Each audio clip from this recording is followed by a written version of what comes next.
Assalamualaikum warahmatullahi wabarakatuh.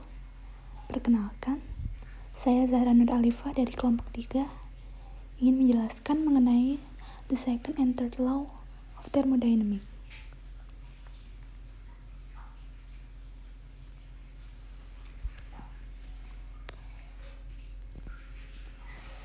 Untuk materi yang akan kita bahas, yang pertama adalah pengenalan hukum termodinamika 2.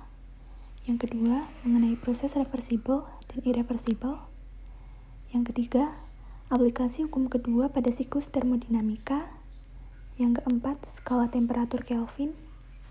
Yang kelima, ukuran kinerja maksimum siklus yang beroperasi di antara dua reservoir. Yang keenam, ada siklus Carnot.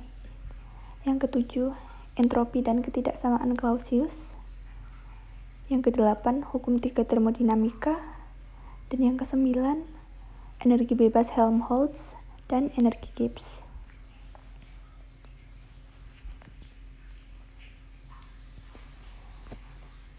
Pengenalan hukum 2 termodinamika.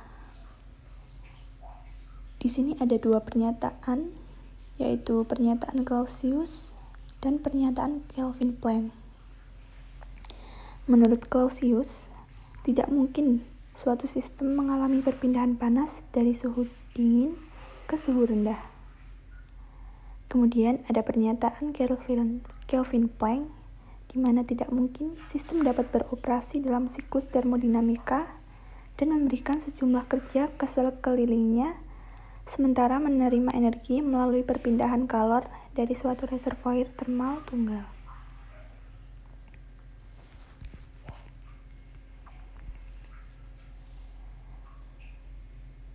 Dan ini merupakan gambaran pernyataan Kelvin Planck.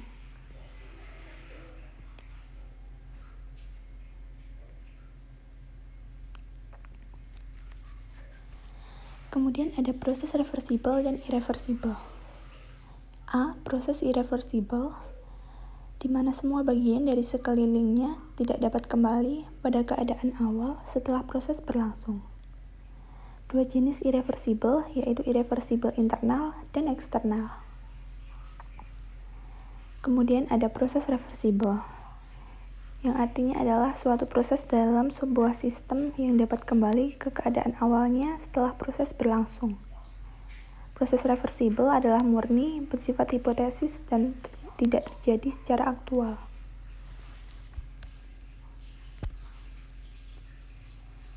Kemudian ada aplikasi hukum kedua pada siklus termodinamika. Yang pertama ada siklus daya, di mana delta U dapat dihitung dengan rumus Q min W. Delta U-nya 0, berarti Q min W, dan dapat dihitung Q sama dengan W. Kemudian Q sama dengan Q panas ditambah Q dingin, atau dapat dihitung juga Q mutlak panas dikurangi Q mutlak dingin, sehingga W sama dengan Q sama dengan QH tambah QC, sehingga W dapat ditulis persamaannya menjadi nilai mutlak QH dikurangi nilai mutlak QC.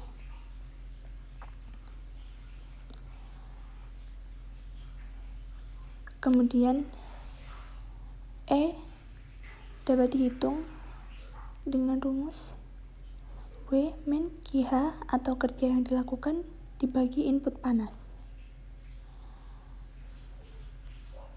W diperoleh tadi QH dikurangi QC, sehingga E dapat ditulis W min QH. W dibagi QH.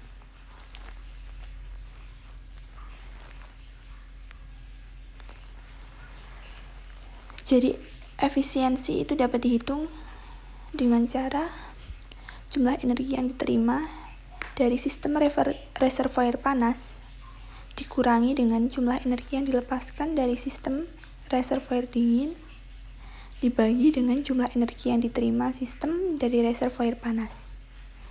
Atau dapat dituliskan dengan 1 min Qc per Qh. Efisiensi termal sendiri harus lebih kecil dari 100% untuk semua siklus. Hal ini dikenal sebagai efek hukum kedua. Salah satunya adalah efek Carnot.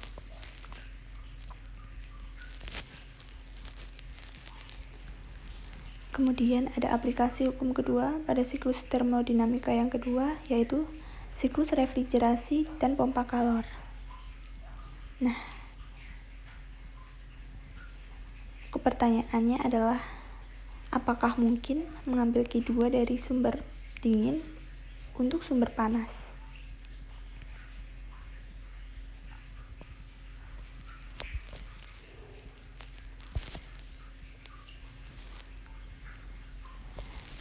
Jadi jawabannya adalah mungkin. Bagaimana? Ya, jadi jika lingkungan melakukan usaha W,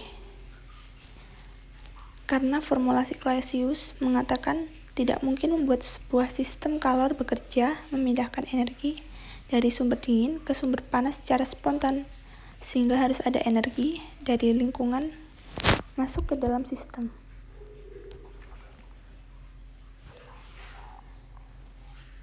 Untuk menghitung Qh dapat dihitung dengan cara Qc ditambah dengan W, atau W sama dengan Qc dikurangi jadi dapat disimpulkan bahwa W sama dengan Qh dikurangi Qc.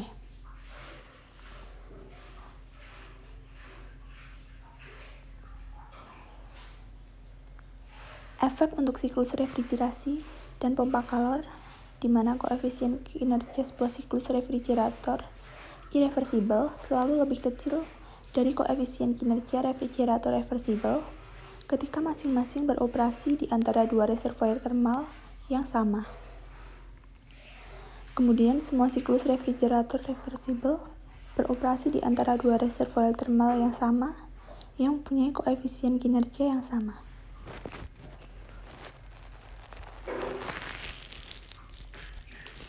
Kemudian ada materi skala temperatur Kelvin. Jadi perbedaan temperatur antara dua reservoir memberikan dorongan untuk terjadi perpindahan kalor antara keduanya. Begitu pula untuk produksi kerja saat proses, di mana efisiensi bergantung pada temperatur reservoir, sehingga Qh per Qc sama dengan Tc per Th. Atau dua temperatur pada skala Kelvin mempunyai rasio yang sama dengan nilai perpindahan kalor yang diterima dan dilepas.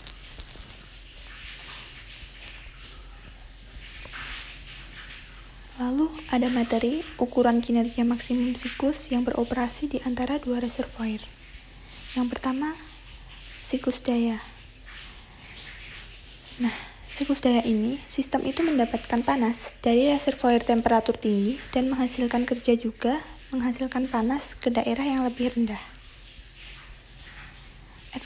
Efisiensi termal siklus daya reversibel yang beroperasi di antara reservoir termal pada temperatur Th dan Tc, yaitu efisiensi maksimum dapat dihitung dengan cara 1 min Tc per Th, di mana efisiensi aktual sebuah mesin tidak mungkin melebihi efisiensi maksimum. Kemudian efisiensi Carnot. Lalu ada efisiensi termal untuk semua siklus daya reversibel yang beroperasi di antara dua reservoir termal pada temperatur Th dan Tc. Dan efisiensi maksimum pasti dapat dicapai oleh siklus daya yang beroperasi di antara dua reservoir termal.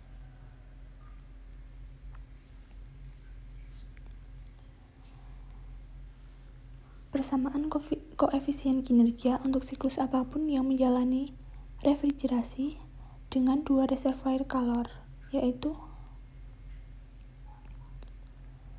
Tc per Th dikurangi dengan Tc. Kemudian untuk persamaan koefisien kinerja untuk siklus pompa kalor reversibel yang beroperasi di antara dua kalor dapat dihitung dengan Th dibagi Th min Tc.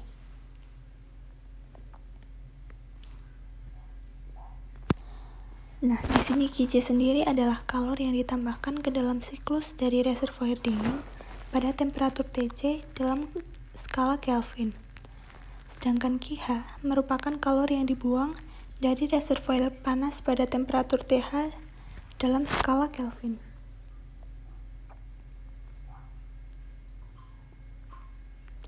Nah, kemudian ada siklus Carnot atau siklus yang mengalami 4 proses berseri yang bersifat reversible internal, yaitu 2 adiabatik dan 2 isotermal. Gambarnya dapat dilihat.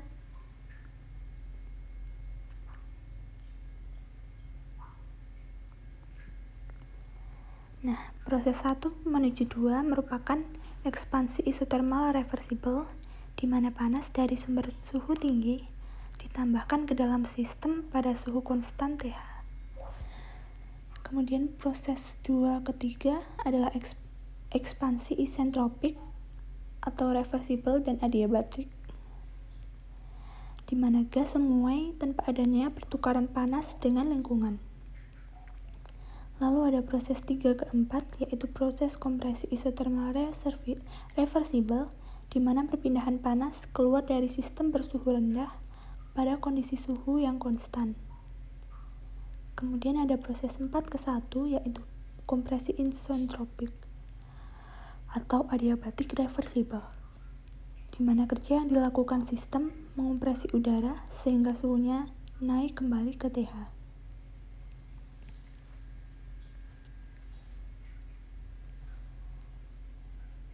Proses ekspansi isotermal reversible dapat dihitung dengan Du sama dengan dqref dikurangi PdV, atau Du sama dengan dqref ditambah dW. Proses isotermal Du sama dengan 0, sehingga dW sama dengan dqref sama dengan PdV, sehingga nilai W1 dapat dirumuskan sebagai min Q1 atau sama dengan min nRT ln V2 per V1. Kemudian ada proses ekspansi adiabatik reversible, di mana pada proses adiabatik nilai Q atau kalor sama dengan 0, sehingga Du sama dengan dW sama dengan min PdV. dW sama dengan CV dikali dengan T2 min T1, di mana T1 ini lebih besar nilainya daripada T2. Kemudian CV sendiri adalah kapasitas panas pada volume tetap. Lalu ada proses kompresi isotermal reversible dengan menggunakan penjelasan yang mirip dengan proses ekspansi isotermal reversible, maka diperoleh kerja pada proses ini adalah W3 sama dengan min Q2, atau dapat dihitung dengan min nRT ln V4 per V3, di mana V3 sendiri lebih besar nilainya daripada V4. Lalu ada proses kompresi adiabatik reversible dengan menggunakan penjelasan yang mirip dengan proses ekspansi adiabatik reversible, maka diperoleh kerja untuk proses ini adalah W4 sama dengan CV dikali T1 min T2, di mana T1 lebih besar daripada T2.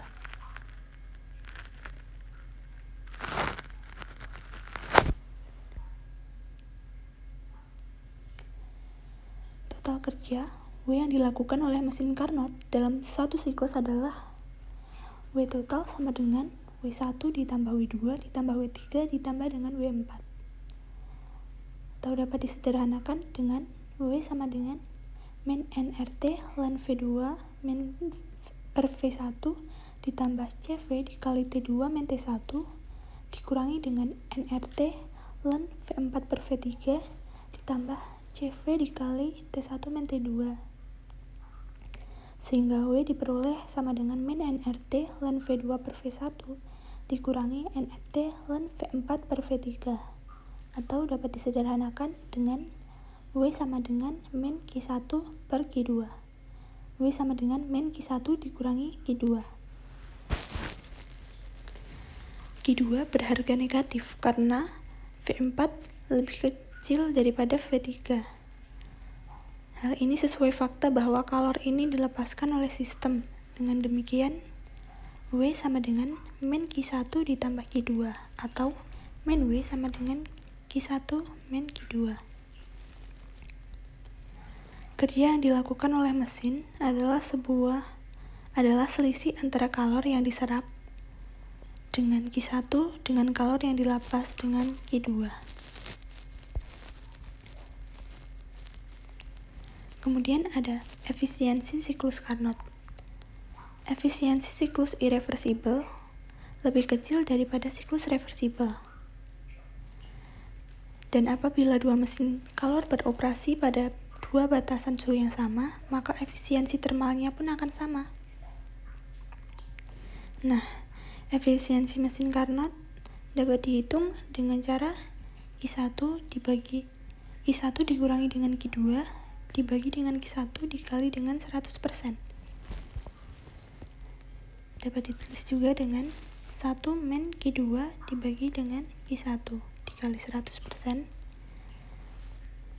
Atau dapat ditulis juga dengan 1 min T2 per T1 dikali dengan 100%, di mana Q1 adalah kalori yang diserap dalam satuan joule, Q2 adalah kalori yang dilepas dalam satuan joule, kemudian T1 adalah suhu reservoir bersuhu tinggi dalam satuan Kelvin, dan T2 merupakan suhu reservoir bersuhu rendah dalam satuan Kelvin. Dan di sini Q2 per Q1 itu nilainya sama dengan T2 per T1.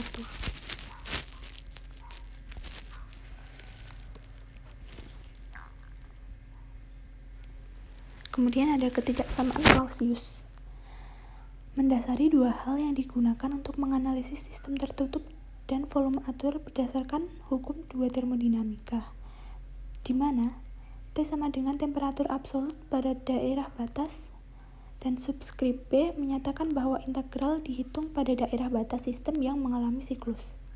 Rumusnya dapat dilihat.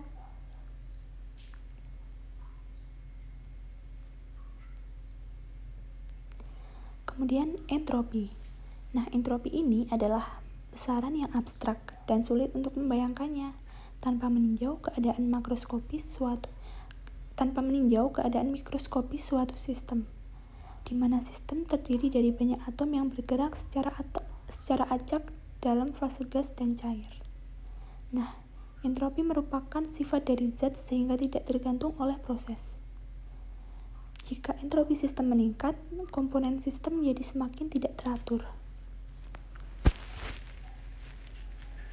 Entropi pertama kali dinyatakan oleh Clausius pada tahun 1865. Rumusnya dapat dilihat. Nah, integral siklik nilainya berkurang dari atau sama dengan 0. Ketidaksamaan ini valid untuk semua siklus termodinamika, dari reversibel maupun irreversibel. Lalu, integral siklik merupakan integral yang dilakukan untuk seluruh proses. Dan integral tertutup ini dapat diartikan sebagai penyebelahan diferensial transfer kalor dari atau ke sistem dibagi suhu pada batas.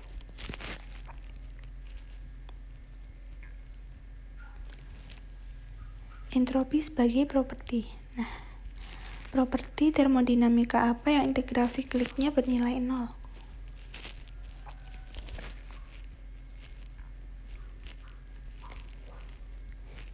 Itu dapat didiskusikan. Kemudian ada formulasi entropi. Rumusnya dapat dilihat, di mana entropi merupakan suatu besaran ekstensif dan terkadang direferensikan sebagai entropi total. Perubahan entropi antara dua keadaan tidak bergantung pada proses. Kemudian, ini ada rumus perubahan entropi, dapat dilihat rumusnya. Perubahan entropi hanya bergantung pada keadaan awal dan akhir, tidak bergantung dari lintasan proses baik reversibel maupun irreversibel.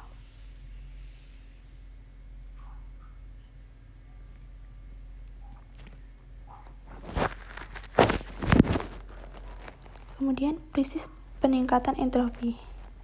Berarti bahwa perubahan entropi pada suatu sistem tertutup pada proses irreversibel adalah lebih besar daripada integral delta G per T yang dihitung pada proses tersebut. Pada limit proses reversibel, pertidaksamaan tersebut menjadi bersamaan.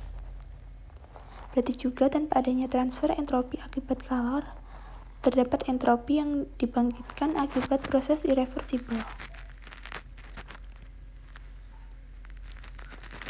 Prinsip peningkatan entropi. Nilai S gen selalu positif atau nol, dan nilainya ini tidak tergantung pada proses sehingga bukan merupakan properti. Tanpa adanya transfer entropi, perubahan entropi dari suatu sistem sama dengan S gen. Persamaan itu memiliki konsekuensi dalam termodinamika di mana suatu sistem terisolasi, transfer kalor bernilai nol.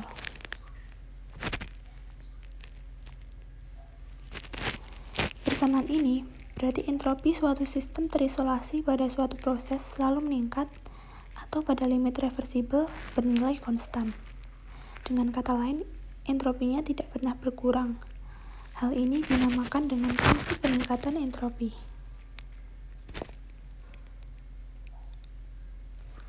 Kemudian ada pernyataan hukum 3 termodinamika. Hukum ketiga termodinamika terkait dengan temperatur nol absolut. Hukum ini menyatakan bahwa pada suatu sistem mencapai temperatur nol absolut, semua proses akan berhenti dan entropi sistem akan mendekati nilai minimum. Hukum ini juga menyatakan entropi benda berstruktur kristal sempurna pada temperatur nol absolut bernilai nol.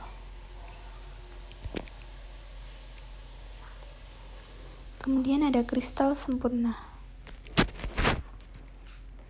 Entropi pada kristal sempurna adalah nol pada suhu nol absolut atau 0 derajat Kelvin. Seperti yang didefinisikan oleh teorema Nernst, nilai entropi pada kristal sempurna nol apabila keadaan dasarnya unik. Jadi jika sistem yang terdiri dari 1 miliar atom semuanya sama dan terletak dalam matriks kristal yang sempurna, jumlah permutasi dari 1 miliar hal identik yang dikurangi 1 miliar pada waktu adalah W sama dengan 1, sehingga S sama dengan K dikalikan W, lalu S sama dengan K dikalikan 1, sehingga S sama dengan K dikali 0, atau nilai entropi nilainya adalah 0. K sendiri merupakan konstanta Boltzmann yang nilainya 1,38 kali 10 pangkat -23 Joule per Kelvin. Dengan W adalah jumlah kemungkinan keadaan mikroskopis dari sistem. Kemudian ada entropi reaksi standar. Perbedaan antara entropi molar produk dengan entropi molar reaktan. Semua zat berada dalam keadaan standar pada suhu yang ditentukan, atau 298 Kelvin. Nilai standar third law entropis pada suhu 298 Kelvin dapat dilihat seperti tabel, dan rumusnya juga dapat dilihat.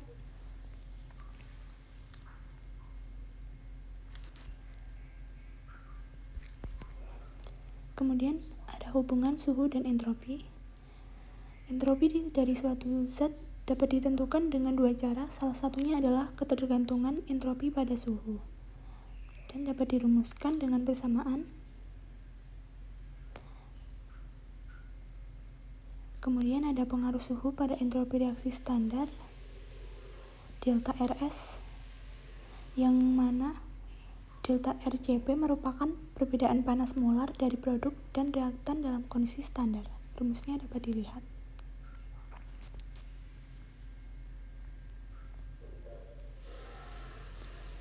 Kemudian ada energi bebas Helmholtz.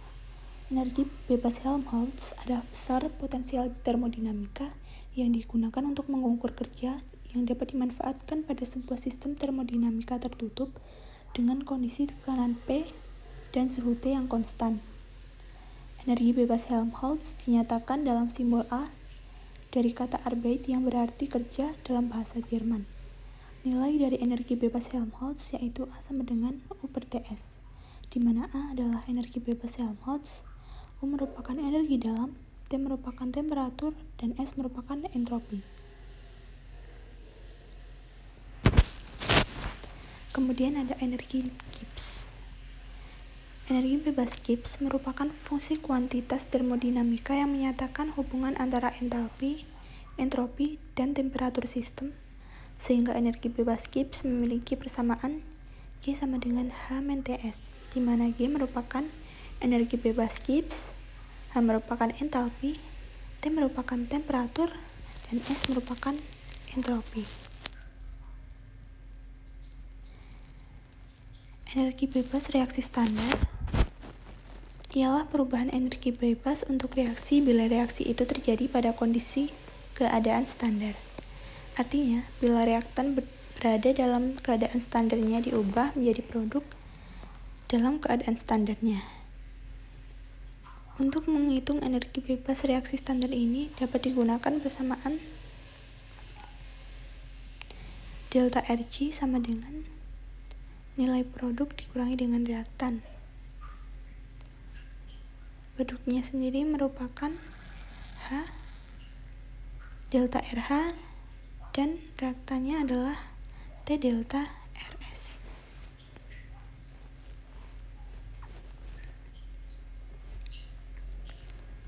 Kemudian ada proses spontan. Nah, proses spontan merupakan proses yang dapat berlangsung dengan sendirinya tanpa pengaruh luar sistem atau energi dari sekitarnya. Contohnya adalah bola menggelinding dari turunan, kemudian ada air terjun bergerak ke bawah tidak pernah ke atas secara spontan, kemudian kalor mengalir dari benda yang lebih panas ke objek yang lebih dingin. Sedangkan proses tidak spontan adalah proses spontan yang tidak dapat berlangsung tanpa pengaruh dari luar sistem atau energi dari sekitarnya. Di mana contohnya adalah panas yang mengalir dari sistem suhu rendah ke tinggi. Kemudian bola menggelinding menaiki bidang miring.